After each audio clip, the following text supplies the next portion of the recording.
Yo, my name is Therdai. I'm a visual artist from Albuquerque, New Mexico.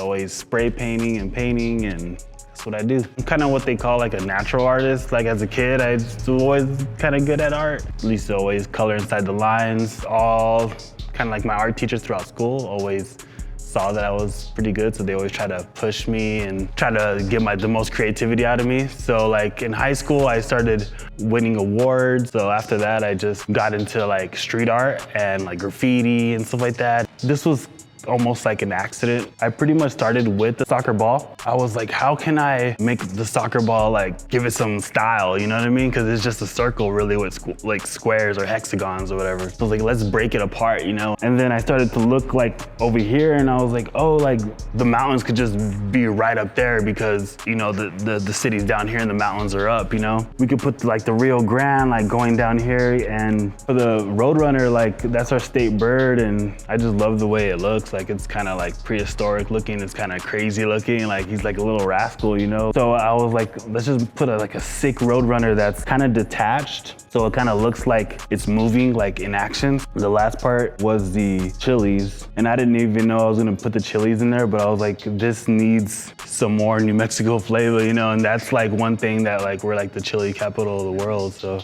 this was like more like a feeling based piece, because there was a lot of times where I'm like, this is not looking good. This is not what I would go away from it for a little bit, like get a fresh mind and be like, I can find a way to take this a little bit further. So I just took a little bit further every single time until it got to this, you know? Being an artist from New Mexico, from Albuquerque too, I want to have that New Mexico pride in there, you know what I mean? So it's like people can be proud of where they're from and, you know, where the team's from, and looking at the United Instagram and seeing the camaraderie and seeing people getting hyped, and like it's like family and it's like togetherness and so much positivity that I really just wanted to bring that like family element, that New Mexico element, that prideful element like in there, so people could just like look at that and be reminded of how much they had fun that night.